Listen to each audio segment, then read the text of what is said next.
everyone, I'm Ankita Pokharel. In today's video, we'll do reading, grammar and writing section on the topic agreeing and disagreeing. Let's begin the class now. Okay, under the unit agreeing and disagreeing, we have the first reading part and it's entitled The King's Portrait.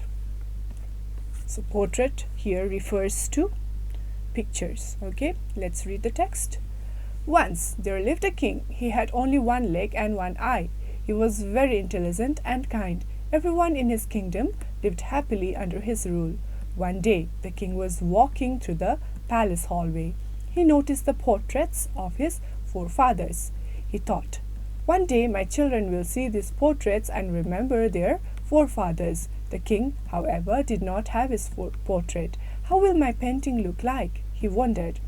The king invited the best painters from his kingdom. I want my portrait painted. Anyone who paints the best will get a good reward, he announced. All of the painters began to think how they could make the best painting of the king. Many of them were worried that the king will be disappointed if they could not paint the king beautifully.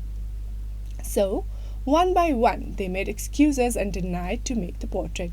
But one of the painters raised his hand and said, I will make a very beautiful portrait of you, Your Majesty. You will surely like it. The king became happy hearing that.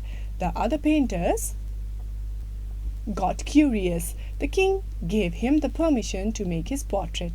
Soon, the painter started drawing. He then filled the drawing with paints. Finally, he said, Your Majesty, the portrait is ready. All the courtiers and all the painters looked nervous. Is the painting really beautiful? They thought. What if the king doesn't like it? But when the painter presented the portrait, everyone in the court, including the king, was left amazed. In the portrait, the king was sitting on a horse, showing his only leg. He was holding his bow and aiming the arrow with his one eye closed. The king was so pleased with the painter that he gave him a great reward. So here we got to know about a king who once got curious about how his portrait would look like. For this, he called the painters. Since the king had only one eye and one leg, the painters were nervous about creating a portrait of the king. The king had also announced a good reward for the one who would paint his portrait in an amazing way. But since the painters were nervous, they denied making excuses. But there was one painter who came forward and then said that he would paint it. All of the courtiers and the painters looked really nervous, but when the painter presented the portrait to the king, everyone in the court, including the king, was also left amazed because the painting was really wonderful. In the portrait, the king was shown sitting on a horse, showing his only leg, and he was holding his bow and aiming the arrow with his one eye closed. So it was really creative of the painter to paint a portrait like that way. The king was really pleased and the painter was provided with a great reward. So rewrite the following sentences in the correct order. Since we have just noted down the points about how the story sequence took place, this one's your assignment. Next, we move on to answer the following questions. Let's try doing it. Who was intelligent and kind? We'll only discuss it here. And writing it in sentences is again your assignment. Who was intelligent and kind? The king was intelligent and kind. B. Why did the king want his portrait made? The king wanted his portrait made because he wanted his children to see his portrait along with his forefathers. So that was the reason why he wanted his portrait made. Why did most of the painters deny to draw the portrait of the king? The king had only one limb and only one eye. Due to this, it would be very difficult to please the king. And this was the reason why most of the painters denied to draw the portrait of the king. How did everyone feel about the painting? Everyone felt amazing about the painting. They thought that the painting was really impressive. How was the king shown in the painting? In the painting, the king was shown sitting on a horse, showing his only leg, and he was also shown holding his bow and aiming the arrow with his one eye closed. It was really a creative painting made. So here we have an exercise where we need to choose the correct alternatives and complete the sentences to give out a good meaning, to make the sentences meaningful ones. So let's try doing it. Are there many children in the classroom? Children refers to plural noun. Whenever we have plurals, we use are. So, are there many children in the classroom? How or what old are you? So, you're inquiring about somebody's age. So, what? What or why aren't you going to Peter's party? For reasons, we use why. Chandra hasn't come here yet. Haven't you called him or hasn't you called him? For you, we always use haven't. So this one's correct. When, what will they come to meet me? When we're asking about timings, we use when.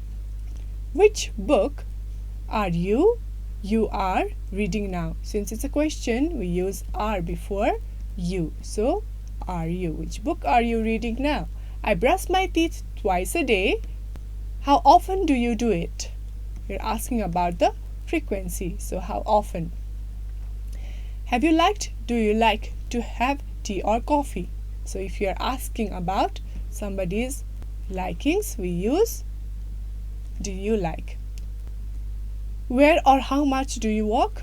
Number B is answering on a farm. So, since it's answered about a place, where do you work?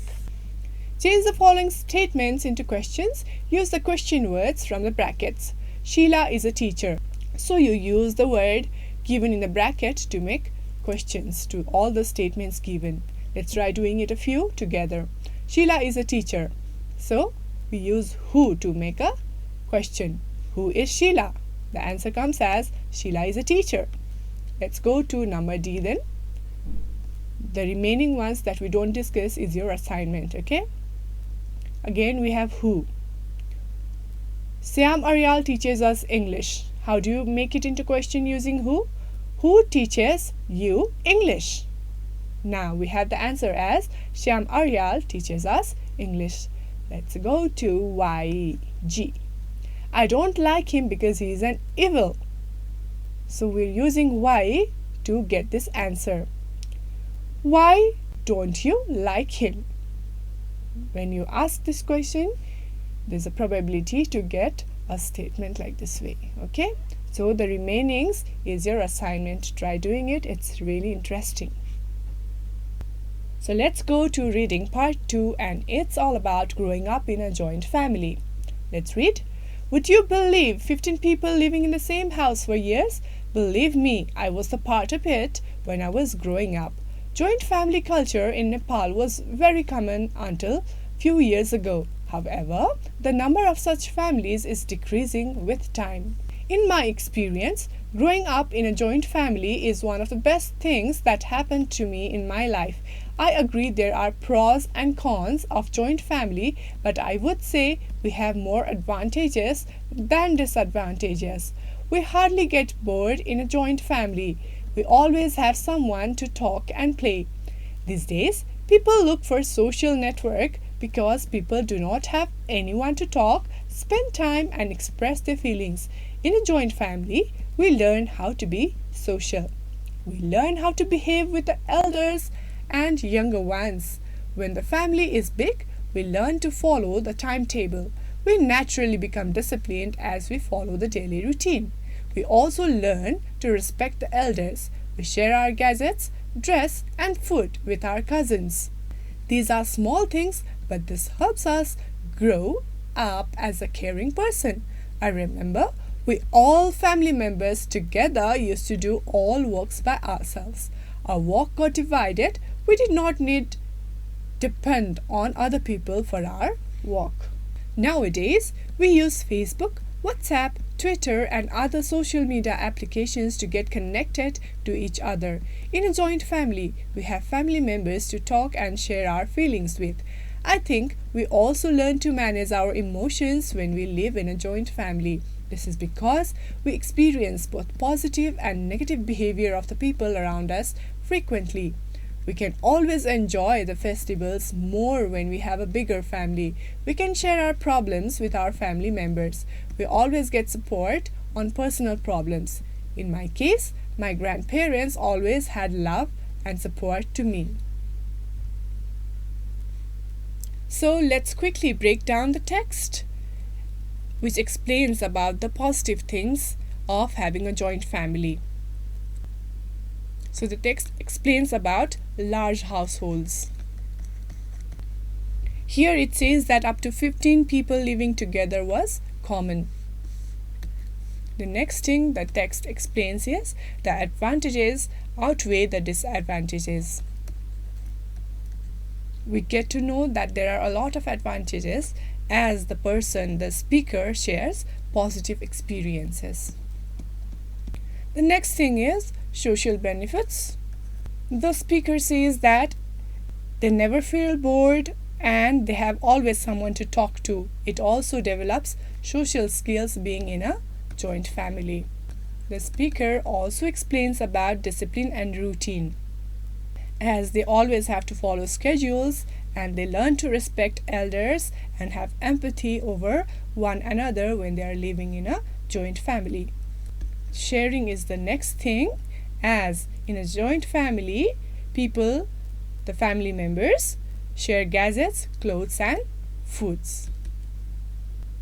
So the text also explains about independence, as people work together and they are less dependent with one another. Of course, they are there to help, but they work for themselves. Emotional learning is another major benefit of being in a joint family, as being together helps manage emotions and also learn about positive and negative behaviors. The next thing, festivals and sport. So the speaker also says it's really fun enjoying festivals together. It also makes a benefit of sharing problems and receiving supports whenever needed. Hence, the text explains about living in a joint family is really valuable, as it provides social, emotional, and practical learning experiences. How many of you live in a joint family? Please write a paragraph about the benefits of living in a joint family, the ones who are living in joint family and the ones who are living in nuclear family. Write a paragraph about the benefits and the plus points of living in a nuclear family. Let's be specific to our topic, and we are not comparing to any of the other type of families, okay? We are only sticking up to what we are living within.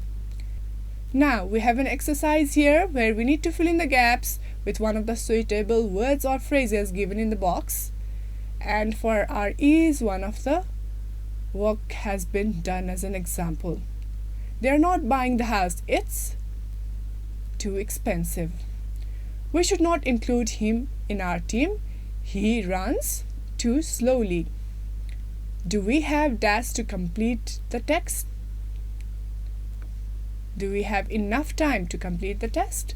The exam was dash for him. He could only score 20 marks. Really difficult. After watching the movie, the children were very hungry. It could also go as quite happy. Okay, one of these. The soup was dash hot. We had to wait 15 minutes before we could eat it. Terribly hot. There was an accident yesterday. Many passengers were seriously injured. Don't forget your assignment, students. You have to write a paragraph on the type of family you live in. Please keep in mind that you need to point out the positive parts of living in a family or a type of family. You are not going to point out to any of the other types, okay? How did your class go today? If you have any suggestions or feedback, feel free to reach out to us at learning@dearwalk.edu.np. See you in the next class with another lesson. Thank you.